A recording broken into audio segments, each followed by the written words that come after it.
Welcome to Typewriter Minutes. This is Sam. Lily, the youngest member of the Typewriter Minutes family, loves the little blue engine that could. It's the story of a little engine that's very small with a can-do attitude that helps the toys and dolls reach the other side of the mountain while saying, I think I can, I think I can, I think I can. This is the story of the Webster XL-500. It's very small and blue and it has a can-do attitude.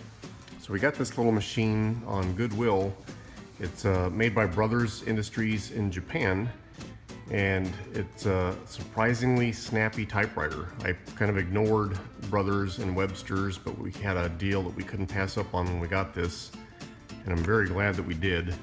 It's based on a Brother JP1, which is a very common machine that's sold just about everywhere under all different kinds of names.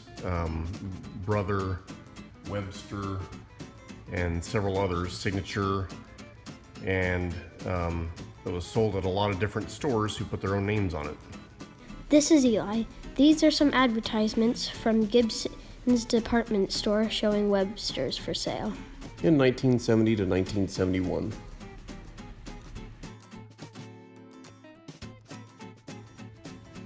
Here's the Webster right next to some other popular models for comparison purposes. There's the Hermes 3000, the buttery smooth one, the Tower Chieftain 2, and the Underwood Master, which was in our latest video. You can go check it out if you want. So it's pretty amazing to consider what they were able to package in such a small typewriter compared to the Master, because it does about 95% of what the Underwood can do. Let's take a quick look at the keyboard. We have a nice QWERTY style keyboard. I haven't really seen any of the others. And here's the touch control. Pretty easy to use. Margin release. Has a little two-sided arrow on there. Exclamation mark, which is pretty nice because not all typewriters have that. So there's a dedicated one and exclamation mark. Backspace. Ribbon color selector. And a nice red tab button. So a minute ago I said that this machine did about 95% of what our Underwood Master could do. And what I meant by that was the Underwood Master and most other desktops and portables have a key set tabulator that allows you to set the tabs and clear them wherever you want. But on this one, it has preset ones. It has preset tabs, so if you start over at the left margin, hit the tab button, you'll see it tabs over every 10 spaces. So it's a pretty nifty feature to have in such a small package. We have two other ultra portables. We have a Olympia SF and a Sears Tower Chieftain 2, which is just a rebranded Smith Corona Skywriter. They're roughly the same size, and those other two machines don't have tabs. So it's kind of nice to have this, even if it is just preset tabs. Here are two cool features to know about the Webster. One feature is called the D-jammer key. For instance, if G and H get jammed together, like so. Yeah, if any two type bars get stuck like that, what do? You click this handy located D-jammer key, which is also the margin release. So click it, and hey presto, they go back in. The second feature is called the half space feature. So our Smith Coronas have the same feature, but we haven't shown it because we kind of forgot about it. We don't really use it that much, but you might need it. Space bar, if you push it down, goes a half space, let go, half space, half, half. So same thing as doing a space bar, but if you do it slowly, you do a half and a half. And that can come in handy if you're typing, and for example, we realized that we forgot the S in is. So what you do is you go backspace so that you're over the I, and then while you're holding down the space bar, so after it goes a half space, then type your S. So it squishes it together a little bit. It doesn't look perfect, but it'll do in a pinch. Before we pop the hood, you'll be interested to know that this typewriter was commended by Parents Magazine. So this machine must have been aimed at college students or high school students, because I've seen this label on several different Brothers and Websters. The ribbon cover pops off by pulling straight up. It's held on with these two little posts that go down into the little rubber grommets, exactly like my Olympia SF of roughly the same vintage. It's a carriage shifted machine. It's a little bit heavy for a small carriage shift. Our little Tower Chieftain 2, which is a Skywriter, has a much lighter carriage shift, but this isn't bad. It's kind of a basic type basket and innards. The ribbon spools require grommets or eyelets on the ribbon for it to reverse, because the eyelet comes out through these little forks and trips the reverse. I don't see, or I haven't found a separate manual ribbon reverse lever, so I think you just have to, if you want to manually reverse it, you just have to push these yourself. The platen on this is still very soft, so I was pleasantly surprised. I'm going to take it out and clean it off, but it's still very soft and supple, which is kind of a neat little bonus. Okay, put the ribbon cover back on. Just go straight down. And before we go to the sides and back of the machine, the touch control lever actually makes a difference on this machine. When I first got it and started typing, I thought that the keys were very stiff until But then he flipped this. It changed his life forever. Well, I did notice quite a bit of difference from H to L, from high to low. On a lot of machines, the touch control can't really tell much of a difference, but on this one it's pretty significant. I like it on the L because it gives it a really light, snappy touch that I would say rivals my Olympia SF as far as snappiness. Okay, on the side we have carriage release lever right here, and there's only one. There's just one on the right side. And here's the platen knob. Platen knob. You do have a little carriage lock right here, so lock it in place for the case. Just pull up and it's locked. When you weren't ready to take it out, push that down. Out it comes. Here's the paper release lever right here.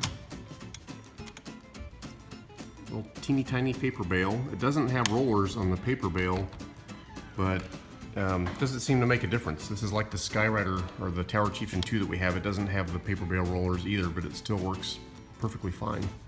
Here are the margin settings. You just slide back and forth. Just like a regular typewriter. This is a regular typewriter, technically. There's the back of the machine. You'll see that it's a brother made in Nagoya, Japan, and they actually stick the serial number right here. So this is a 1968 machine. We looked it up on the typewriter database. Sigh, convenience, convenience. And while I have it tipped up, you'll see that it's got the base plate on the bottom. The feet are still there and are in decent shape. They're a little bit stiff. And I'll show you a trick in a minute that we use for typing on this machine. Set that back down. Here, this little button here, push that. And we've got the bunny ears. You know, it's just a single paper support rest. Pops up like a little razor blade. Again, just like the Olympia SF that we have from the same, roughly the same year. The bunny lost an ear. And on this side, we have single space, space and a half, and double space. And then carriage return lever, which goes up for use and then down for the case. And then the little R position on that lever that allows the platen to move freely without clicks if you're typing in forms or whatnot. Now it's time for a quick typing test, but before we do that, we want to show you something that works pretty well for a typewriter that doesn't have very grippy feet. This shelf paper comes in rolls, but you can cut it, Yeah, and it has little bumps. You can cut it to size so it rolls up nicely to travel in a travel case, and it keeps the typewriter from sliding around if you don't have grippy feet. Now for the typing test. Okay, paper support up. Let's put the paper in. speed rollers, look like bulldogs. And since we're feeling in a mood for literature today, we're gonna do our typing tests with a fantasy theme. First, On the black setting, the onyx goblins jump over the lazy dwarf. typo. Then, on the red setting, now is the time for all good hobbits to come Another typo. to the aid of Middle Earth. Oh, there's the line lock. So let's push large and release. So we have a new ribbon in there. The typeface is nice and crisp. And this machine, I didn't think anything would ever rival the Olympia SF that I have as far as snappiness and typing feel for an ultra portable, but I'd say the Webster is pretty much a toss-up. It's a little bit louder than the Olympia SF, but the typing action I would say is every bit as good as my Olympia SF. And as you can see, the results are quite good. Perfect as a painting. Now for a quick alignment test. Oh, thanks for reminding me. Tablet knowledge, tablet knowledge, tablet knowledge. Tablet knowledge, tablet knowledge, tablet knowledge. Tablet knowledge, tablet knowledge. Line lock. That's a line lock mess up, but I haven't even adjusted this machine and It's pretty good. looks pretty good. This machine, I didn't even have to clean it when we got it because it was pretty darn clean. I got a few eraser shavings out, but otherwise have had to do very little to get this thing ready other than put a new ribbon in. We'll wrap up the video with a look at the case and some of the things that came with it. So it comes with a nice little leatherette two-tone case, light blue and dark blue. Some of the newer versions of the Websters and Brothers come with plastic cases. I kind of prefer the leatherette case. Opens up with a zipper. And on the inside it came with original documentation. It's got the little worn 5-year guarantee card. Webster XL-500 instruction book, which folds out. Here's the unpacking instructions in case you couldn't figure it out. Ribbon privilege card if you want to send in for some new ribbons. And then my favorite thing, which is the inspection report from the factory. It shows how it typed then, and you'll see. It's a match. Now for some likes and dislikes. One thing that we like about it is the fact that it's an ultra portable and super easy to carry around, and also the fact that it has snappy typing action, like so. It has touch controls that make a difference unlike other typewriters. It has all metal construction unlike a lot of other typewriters, and it has a really easy to find serial number, like we showed you earlier. It has a preset tab feature, which is pretty nice, but also kind of a bad thing. It has a cool blue color that's not on a lot of typewriters. And it has a two-tone carrying case and original documentation. It has 2 shades of color and original documentation. Dislikes has a slightly heavy carriage shift. You can't set individual tab stops, but that's true with a lot of ultra portables. Has rubber feet that are not very grippy, but we've solved that with the shelf paper that we can roll up and carry with us. And the typing action is a little bit loud. That's all for now on Typewriter Minutes. This is Ailey. Make sure to share, link, like, and subscribe. This is Eli. I thought I could.